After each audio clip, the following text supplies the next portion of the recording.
Donald Trump is in full meltdown mode. Could he destroy his own campaign? The former president is in freefall. But there is no room to ignore the immense danger he still poses. What do you think does for stress relief? Massages, maybe? Or perhaps he binge drinks while bed-rotting. Maybe he writes down his grievances on pieces of paper and then flushes them down the toilet. It's also possible he lets off steam by smashing gold trinkets with his golf clubs and throwing paper towels at. That feels very on brand.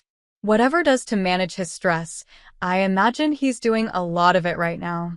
The convicted felon has had a terrible 3 weeks. Ever since dropped out of the race, things have been going rapidly downhill for.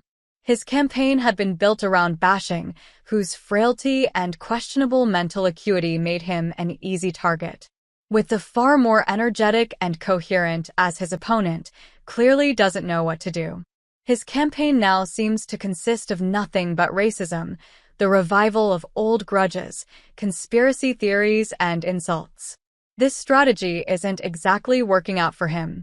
A poll published on Saturday found 4 points ahead in the crucial battleground states of. This is a big deal when the nominee was either always slightly ahead in those states or the two men were neck and neck. It's not just the polls that have shifted, media coverage has, too. A month ago, every headline seemed to be questioning mental competence now. Headlines are focused on unhinged rambling. While campaign has huge momentum and exudes competence, is embroiled in chaos. One of the latest debacles? He was hacked. In a post on claimed the hack was by the Iranian and added a nice thing to do, but it provides a good opportunity to remind everyone that now account was compromised in 2020 by who successfully guessed the password was after the ethical hacker hacked in 2016 by guessing the password was "you're fired," the catchphrase from. The man who wants voters to think he can manage national security can't even manage his own passwords. Even an interview on Night with his pal was a rambling, grievance-filled disaster. It was also beset by serious technical issues, leading a spokesman to quip that campaign is in service of self-obsessed rich guys who cannot run a live stream in the year 2024. Trump isn't dealing with his stream of setbacks very well according to Republican sources quoted in a recent report. He is struggling to get past his anger. The has similarly reported that is seething repeatedly called a bitch in private claims that has denied, despite the fact that he's happily called the vice president all manner of names in public. Essentially, he's in full meltdown mode. So, too, our allies, who are desperately begging their candidate to get a grip and start focusing on actual issues, rather than personal attacks.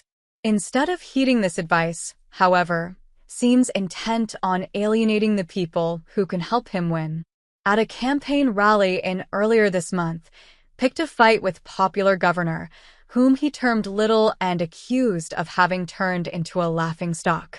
Georgia is an important state to win and, before dropped out, it seemed as though it was in the bag for. Now he's pulling the same ass. Making an enemy of is a terrible strategy.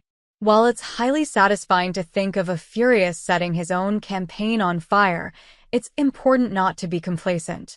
As we know, things change quickly.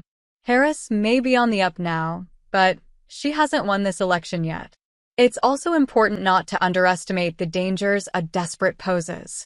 There's a chance he might implode, yes.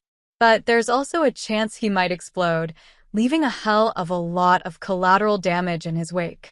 In an interview this weekend, Biden said that, if loses, he's not confident at all there would be a peaceful transfer of power.